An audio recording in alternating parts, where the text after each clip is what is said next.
ขอนำเสนออีกหนึ่งคันทุกท่าน Revo Smart Cap ตัวสูงปี 2018น้ำไทย19ตา LED โสมหนาใหม่กล่องจอครบเบาะหนังเนาะรถงามๆราคาเพียงแต่500ปลายสดผ่อนเท่าไหร่เป็นเดือนเป็นปีจัดโปรพิเศษส่งละลูกฝนเนาะเดี๋ยวพาทุกท่านไปรับชมกันเลยไปที่ทุกท่านเหมือนสักสองเขาเองเจนเอาคารถเล่าวันนี้รถเขามาใหม่เนาะ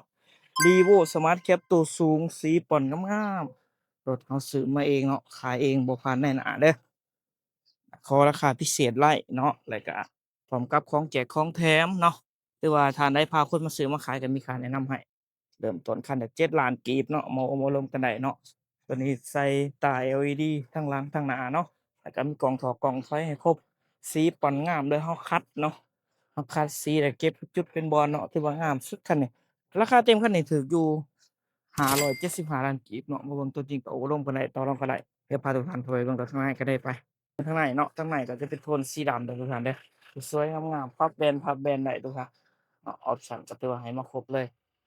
สวยเกี่ยวกับพวก6สปีดทุกท่านเบาะหนังเนาะทั้งหนังก็กว้างโปร่งสะดวกสบายใครแคปหลายงามๆจอ Android เด้อฟังYouTube ได้ครบเบิดเลยคันนี้กล่องถอยเซ็นเซอร์2เซ็นเซอร์ถอยให้พร้อมครบจบเดิมมิดออกมิดอาร์คเดิมหัวน็อตบ่ทันแก้ทันมาออกเอามิดอาร์คนี่เดิมจากโรงงานเลยทุกจุดทุกวันเนาะสุกกลัวครบเนาะ ทรงดอกทรงรางนี่งามเนาะรถใช้งานน้อยเด้อค่ะนี่เนิเดิมๆเนาะของ Toyota เด้ม่วนนี่งามๆทั้งออกทั้งหลังกว้างขวางเนาะนี่ว่าทางในเฮาบ่ทันได้สปาเด้อเดี๋ยวเราไปสปางามๆเติมอีกเจ้าเนาะสวยๆเลยคันนี้ดาเดิมๆงามๆในของจักรในของเครื่องหัวน็อตในสภาพเดิมเนาะโลโก Toyota จักรบ่หัวบ่ซึมเนาะแน่นๆเน้มๆถ้าเนาะคันน่ะตัว R อยู่ครบเนาะตัว L อยู่ครบลูกศรลูกศรเนาะ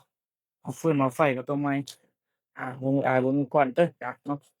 ร2.4ประหยัดน้ำมันรับประกันให้เลยเติมบ่ต่ำบ่ฟรีเอาไปเตือนทุกท่านเด้อกับ Revo Smart Cap ตัวสูงสีฟ้อนต์งามๆคันนี้เนาะรถเริ่มๆบ่ต่ำบ่ปีดเนาะรับประกันให้เลยเนาะสีสันเขาเก็บคัดเป็นจุดเป็นบอลได้ก็คัดเบิดตัวให้เนาะส่งดอกส่งรางเนี่ยเนาะมีของแจกของแถมเด้อมีให้ครบทุกท่านแถมน้ำมันขึ้นป้ายโอนซื้อให้ครบตัวนี้เป็นป้ายจะบ่ซักได้เนาะมีกล่องมีจอครบตา LED โซมหน้าใหม่ปี18นำใส่19คันนี้สวยๆงามๆราคาเต็มคันนี้ถูกอยู่